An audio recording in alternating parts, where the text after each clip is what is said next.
Dapoli ST प्रशासनावर मनमारी कारभार करत असल्याचा आरोप करत एसटी कामगार सेनेनं आंदोलन उभारलं।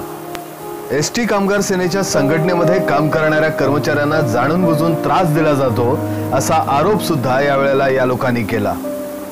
आपल्या 5 मागण्या घेऊन 5 कर्मचारी आमरण उपोषणाला बसले।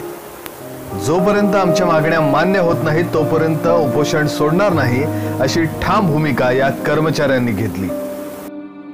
सेनेचा युनियनचा जो माणूस असेल त्याच्यावर कारवाई करणं, त्याला बदली करणं, त्याला हार्ड ड्युट्या लावणं, ह्या गोष्टी आहेत त्याच्या मागण्या आम्ही त्यांच्याकडे केल्या होत्या। परत इथल्या ज्या लोकांचा ओव्हरटाईम केलेला आहे 2015-16 साली त्या लोकांना तो ओव्हरटाईम सिंगलनी देण्यात आला आहे, तो खरा डबलनी द्यायची खरा नियम आहे एसटीचा आणि त्या नियमाची आम्ही मागणी केलेली आहे आणि आमचा हक्क आहे तोच आम्ही मागतोय।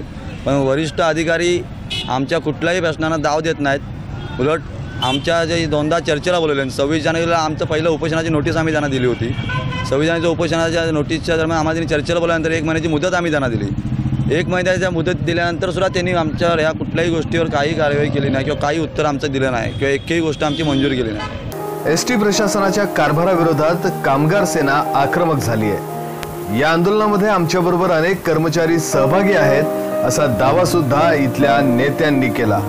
या आमरण उपोषणात बसलेल्यांची नावं पुढील प्रमाणे। उपोषणाला मी स्वतः बसलो, प्रणव रेळेकर, नंतर आमच्या दापोली आगाराचे सचिव बसलेत विजय राऊत, नंतर सहसचिव विनायक लोकरे, नंतर सदस्य म्हणून शब्बीर तडवी आणि जंगम म्हणून चालक आहेत। हे आम्ही असे 5 जण एकत्र बसलेलो आहोत। दिवाकर रावते हे राज्याचे परिवहन मंत्री आहेत, ते शिवसेना या पक्षाचेच आहेत।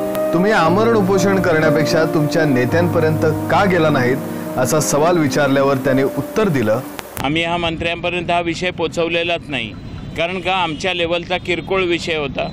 पण ह्याला हे स्वरूप केवळ ह्या अधिकाऱ्यांनी महामंडळान हे स्वरूप आणून आणि आज ही वेळ उपोषणची त्यांच्यामुळे आलेली आहे। या संपूर्ण आंदोलनावर आम्ही एसटी प्रशासनाची बाजू समजून घेण्याचा प्रयत्न केला।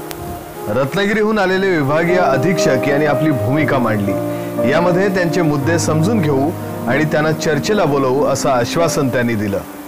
प्रथम मी तुम्हाला सांगतो की त्यांनी आम्हाला पत्र दिलेलं आहे संघटनेच्या पत्रावर। तर त्यांच्या 4 मागण्या आहेत। एक पहिली आहे ती प्रशासकीय ज्या बदल्या केलेल्या आहेत त्या रद्द करून परत जैसे ते करण्यात याव्या। दुसरी मागणी आहे त्यांची की जे चालक जे वाहक आहेत त्यांना आम्ही कार्यालयीन कामासाठी बसवलेलं आहे ते त्याचे सिनियरिटीप्रमाणे बसवावेत। एक दुसरा गाड्यांची स्थिती त्वरित सुधारण्यात यावी, या बाबतीने आम्ही सर्वतोपरी प्रयत्न करतो आहे। गाड्यांची बॉडी कंडिशन बाबत आम्ही त्वरित कार्यवाही करण्यात त्याच्यावर उपाययोजना चालू आहेत आमच्या। प्रशासकीय बदल्या आहेत त्यांच्याशी आता ते आम्ही चर्चा करून तो मुद्दा सोडवणार आहोत, त्यांना आम्ही बोलवतो चर्चा करायला।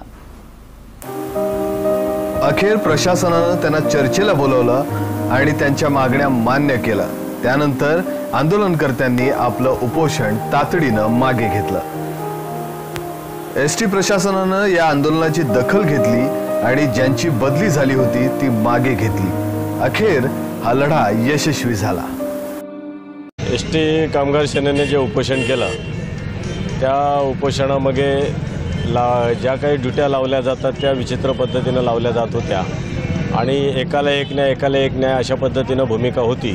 ती पूर्णपणाने त्यांनी आमच्या मागण्या मान्य केल्या एसटी कामगार सेनेच्या आणि त्या ज्या काही बदल केलेले आहेत ते योग्यरीतीनं या ठिकाणी केल्या जातील याचं त्यांनी पूर्णपणाने आम्हाला लेखी या ठिकाणी उत्तर दिलेलं आहे। त्याचप्रमाणे काही कर्मचारी जे होते त्यांची टेबलं बदलली होती चुकीच्या पद्धतीनं, ज्या पद्धतीनं सिनियरिटीप्रमाणे करायला ते केलं नव्हतं ते आम्ही त्यांना करायला आज लावलेलं आहे आणि ते ऑर्डरसुद्धा त्यांनी आज या ठिकाणी आम्हाला आमच्यासमोर कामगार सेनेला या ठिकाणी दिलेले आहे।